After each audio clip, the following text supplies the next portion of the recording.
Hey, hello, and welcome to Show and Tell. It is me, surprise guest host, John Park. And we are going to bring on some people from Adafruit and the community this evening to show and tell about their projects, things they're working on. If you want to come on and show stuff you're working on, you can find out about it a couple ways. Head to the blog over at Adafruit or jump onto our what's it called? Discord server. Go to the Discord server. It's adafruit.it/Discord and look for the live broadcast chat channel. I've got a link in there. And then you can jump into StreamYard. All you need is a webcam and a microphone, and you can talk about what you're up to. So we are going to get started with some people from Adafruit, and then jump into anyone from the community who wants to join in. Let me start with Brent. Brent, here we go. Hey, how you doing? Hi, John. Doing all right. What you working Could on? you share my screen? I will share your screen. Here we go. Sweet. So, I saw this project online, which is like this swimming pool notification device. Now, I don't have a swimming pool, but one of the Reese brothers, Patriot, does. And this guy was like having an issue because he has like a physical flag outside of his house to tell his neighbors, like, must live on a cul-de-sac or something, like when they're all like swimming and so they can come over. But Oh, that's fun. he did this little device where he wants to like challenge himself, and it like alerts them. It sits in someone else's house, and it alerts them, probably less, a little bit more private, for when they're coming swimming, so their friends' kids can come over and use their pool. Oh, that's really neat. And I noticed like this really nice character LCD display that it has, and it has like a little servo that raises the flag. And we've done a bunch of projects similar to this. So within the last month, we got this display support for Whippersnapper, which looks really good. So this is the mag tag. It's the newer version, and it's running the new Whippersnapper display interface. So it has the status bar along the top, which is really Ooh. nice, blowing my camera out, but like the LEDs. So it shows like the Wi-Fi status, which is really bad right now. Yeah. And then it renders text, and really simple project. It just has a servo that's connected to the 4-pin JST port. So in Adafruit.io, if we go back to my screen, 1 second. There we go. this mag tag, we just attach a servo, and then we attach this e-ink display, which is new. So when you search display now, before it would show nothing, and now it's 19 different displays that you can use and just click to add them to your project. Oh, wow. Before it was nothing for the last year, and we kind of just figured this out recently. So it's all powered by a really simple dashboard, and you click closed and it flips it over, and the new action system. So how do you connect the servo to the display and tell it what to do? So this little toggle, you flip it, it writes a value to a feed. Then this action just detects a value on the feed, and it sets the display, and then sets the servo to a specific amount of microseconds. It writes it, and then the inverse is just an else block, and it's kind of like a little bit of programming, but not actually programming, which is kind of nice. And this was I just took these two, and I just copied them and threw them down there. So the actual amount of work was just getting the framework set up, which is kind of nice. Oh, that's terrific. So you flip it closed, you see the display rewrite, Cool. and then the servo jumps, and then open, and then the display rewrites and everything like that. So this will be a project, but it's a really simple version of the what's the minimum product or project I can do that's a really cool demonstration of this new display stuff, but with a physical actuator as well as a display. That's really neat. I didn't realize that was what this project was about. I had heard there was a pool project. I thought it had something to do with measuring when my pool was empty or something. I don't know. Didn't realize it was a social thing. Hey, come on over. I love that. It's really cool. Yeah, it's come on over. It's open and hopefully warm. Water's great. Very cool. And yeah, I love the Blockly interface there. You said it's kind of programming, but not. It's a little more like logic games or puzzle solving. It's a sneaky way to get people to do programming without worrying about the text syntax side of things. Yeah, and this is still early. Like this is like we're manually like selecting a feed and setting a feed to a number, but like we'll probably have a little servo block, like when you did the make code projects. Like Yeah. we'll have something that's like servo, and you actually select and it verifies there's a servo, or like display and it verifies that's a display. Because right now it's very basic, which is kind of cool. You're just writing data to something and it's Mhm. doing something physical. Really cool. Great project. Thanks for sharing that. Yeah, you said there's a learn guide on the way. On the way. Oh, excellent. Thank you so much, Brent. Thanks, Jen. See you next time. All right. Super cool. All right. Let's next up go to Erin. If you're ready, let's bring Erin on. Hey, Erin. How's it going? Hello. Hey, so I have been out and about at a lot of events lately. It's October and it's just crazy busy. And the last one I did this past weekend is called the Autumn Lights Festival. It's out of Oakland, California. Very popular event. Everybody in the Bay Area comes. It's, thousands and thousands of people coming through. And there's about 100 LED artists that show up. Wow. And I brought my light up benches. It was a lot of fun. And this project that I'm about to show you was inspired by one of the other makers there. It was a really cool thing. He had a whole booth. His name was, I can't remember his name, but Livingston Glass is his business name. And he's got an Instagram at livingstonglass.com. But basically what this is and this is my sort of Adafruit take on it, but I'm using just one of our LED matrices with the Matrix Portal S3 on here. Mm-hmm. And I managed to get WLED loaded on it, which it wasn't easy. You have to, go through some hoops and do a moon modules project in order to do it. And then I found a little laser cut pattern of an octopus online, and I cut that out with the laser at my makerspace. And then I'm using the LED acrylic that we also sell in the shop, and it makes this incredible diffusion. And then we put it all together. You've got this really awesome effect that I can control with WLED. Cool effect. And you get all kinds of cool animations and stuff. This was a really simple project, no soldering. I just plugged everything in, and it's working. And now that I have the workflow, it wasn't too hard to install. The other exciting thing about this is that the version of WLED that I needed to use, which is the Moon Modules version, has a whole bunch of additional matrix animations that the regular WLED doesn't have. Ooh, right. And so some of these kaleidoscope animations, this kind of thing, like they're so neat. And I'm just like, my mind is blown because I've been using WLED for a couple years now, and I feel like I know it inside and out. And suddenly, like new stuff, it's like a party. So, but it looks really cool. This guy had a lot of designs, and it's just something that's really easy to make. I want to make a little frame for it, and I'm going to write this up in the next couple weeks as a project. So much good stuff there. Yeah, I love the idea of the blocker in front of it, and then I had no idea that WLED handled these types of Hub 75 matrices, because they're different from NeoPixel, and also generally tend to be so dense, so you have like really detailed animation there compared to the little like 8x8 matrix you usually do with WLED.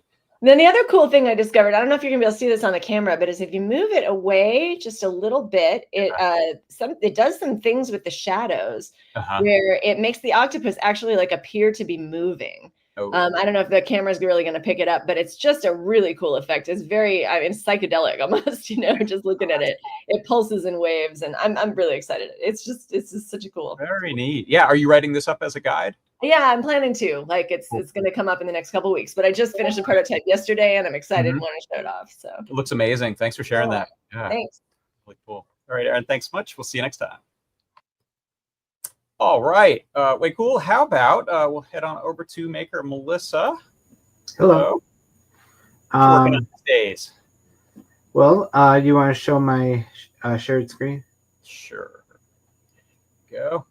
Okay, so I'm working on this little smart chessboard project. Oh wow. And I've mostly been working on the hardware at this point, and I have something wired up. It's using the Qualia, and I have like an SD card hooked up, and then a GPIO expander, and it's reading all these Hall effect sensors, and then it also works with this NeoPixel here, so you can see like when I put it on, it's lighting up there. This is just a quarter of the chessboard here, but I'm gonna make some PCBs. Now you might notice the screen seems to kind of be glitching, and I noticed if I reduce the updates, it goes away. So it must just be a little bit too much for it. So what I'm going to try doing is setting up this little cutie pie as a coprocessor to handle all the heavy lifting there. And then I can just kind of query it for every so often. Oh, that's really cool. So idea is that instead of characterizing individual pieces, you can just use state of, Yes. okay, we left that hall sensor, so that must be the bishop. Or Exactly. That's smart. Really cool. So do you have, you said you were looking at doing a PCB for it, and what about like a surface? Are you doing 3D printed type Yes. of board on top? I've designed like something that can be 3D printed on a Prusa. And I'm gonna do it with multicolor printing and stuff. And cool. I think at this point though, I'm mostly working on getting the PCBs finished design, and so I can get those sent off. Oh, that's really fantastic. Super cool. Thanks for sharing that. And yeah, I'm looking forward to seeing this as it progresses. Do you think you'll be able to write it up as a guide or a playground or something like that? I don't know. I could ask. Yeah, that would be neat. Very cool. Thanks, Melissa. Thanks. All right. Way cool. Let's see. Next up, we've got Noe. Hello. Hey, what's up, John? Hey, how you doing? Here it is. Yeah, so last week I showed this off, but I want to come back and just say that the Learn Guide for this is out, which has assembly photos and, of course, the CAD files so folks can 3D print it. I'm kind of doing something a little bit weird. You're probably not supposed to do this, but I thought it'd be fun to try out. Tim released a guide last week, I think, or maybe 2 weeks ago now, on running the Apple II emulator on Fruit Jam. So I thought, why not try it out? Honestly, because I got tired of the black and white on the Mac OS. I'm like, let's try this Apple II thing. Right. And a part of the guide has something called the Total Replay, which has like 500 games. Oh, wow. Like, this is perfect. And it's cool that it has like the screensaver kind of thing. If you just leave it idle for a little bit, it'll start like displaying. Oh, not me. Let me go to that. There you go. It like Ghostbusters, like it's got a lot of like titles. I think another one I saw was like Alien from the 1970s movie. Wow. So a lot of games are preloaded on the emulator. That's really cool to see. And you wanted to see some color, so I don't know. I thought it was cool.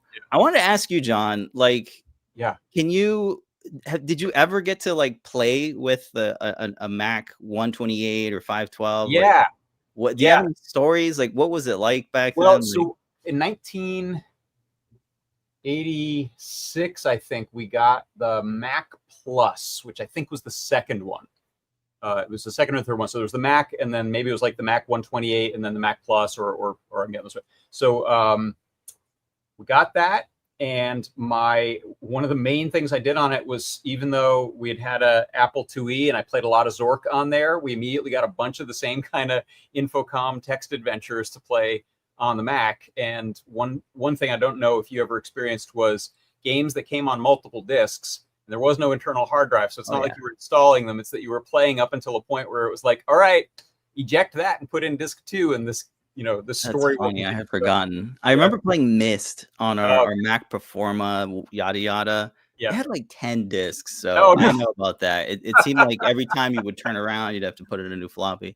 Because I remember the graphics like really hardcore on Myst. Yeah. No, the Mac we had was black and white for sure. So it was that kind of form factor. I wish I still had it, but I gave it to someone at one point. So did you have them at school, or was it like your family? That was our family. Yeah, we had gotten an Apple IIe, and then a few years later we got the Mac. It was my sister's, so she took it to college. Like that I got to play with it a bit, but it didn't stay with me. Yeah. So. From what I remember, it was like internally in Apple, it was like two fighting parties. It was like the Apple II team and the Macintosh team, and they're butting heads. Like Steve Jobs wanted them to like not there was the Lisa team and the Mac team that kind of both came after the 2 series. And so I think Steve loved the Lisa team, didn't love the Mac team. Mac team won. So there's a bunch of weird history about Lisa that I'm not that familiar with, but and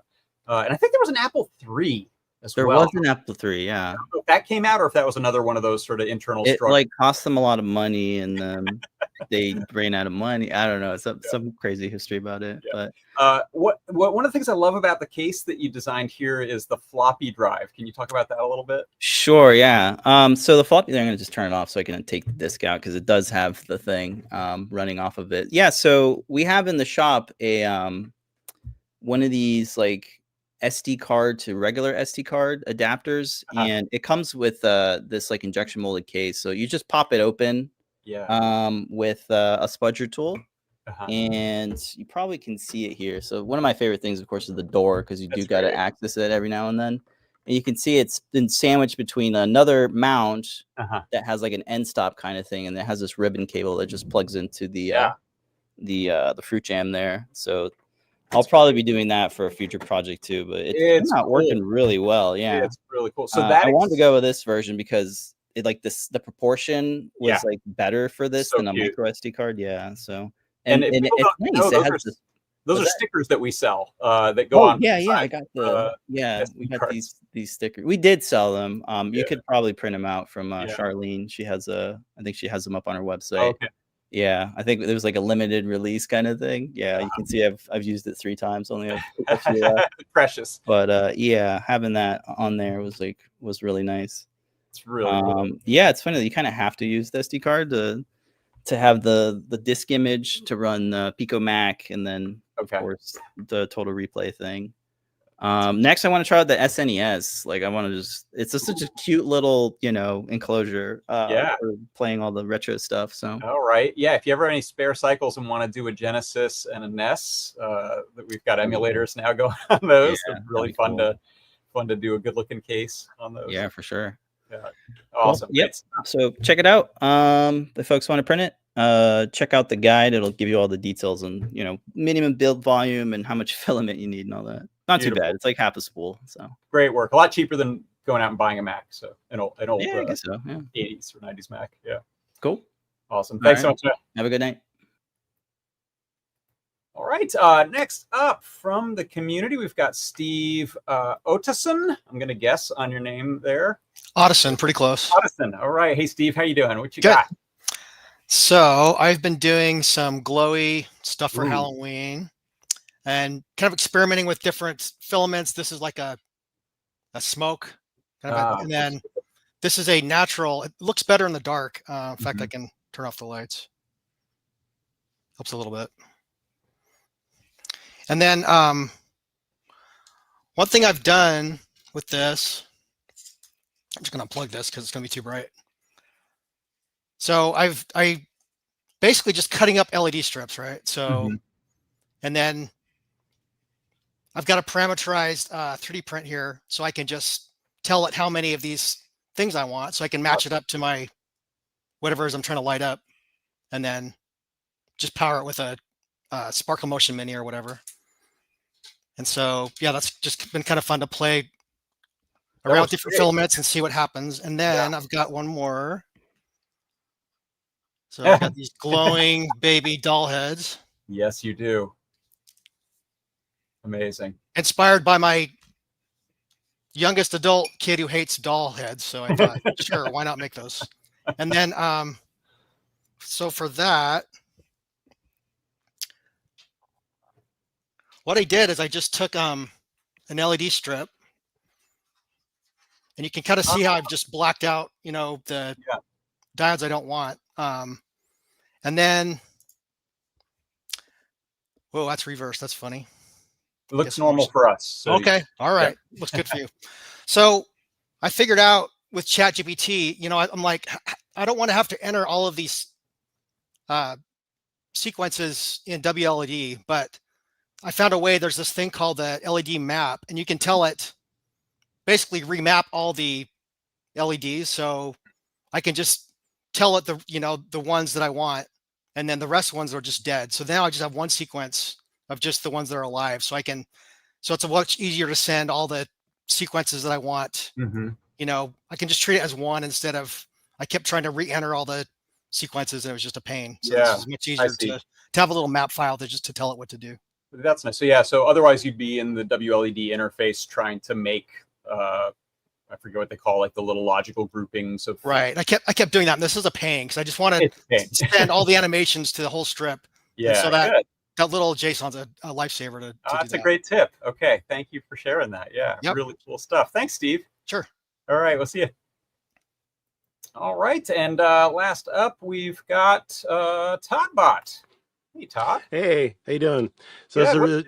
I just got to have something kind of small. So you know how like I've been making these little breadboardable cap touch rings that you can add to your project. Yes. Just needs 3 GPIO pins, and using like Touch IO and CircuitPython, you can have a little ring just like an iPod.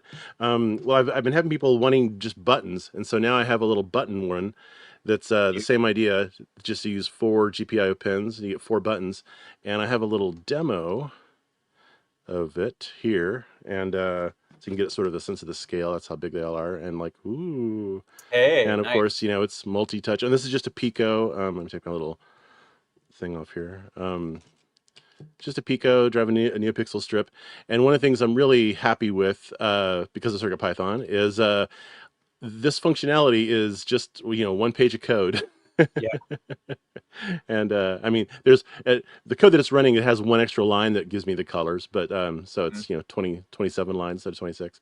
But yeah, so that's what I'm. So this will be in the Tindy store soon. So if you do want to get something like this, soon. Great. Yeah. Would you put a link over in our Discord so people can find that? And also it's all open source. If you want to like download the files yourself and make your own, go for it. But I just want to make one that's like this big instead. I've got a ton. Oh, there you go. Make a twister board sized one.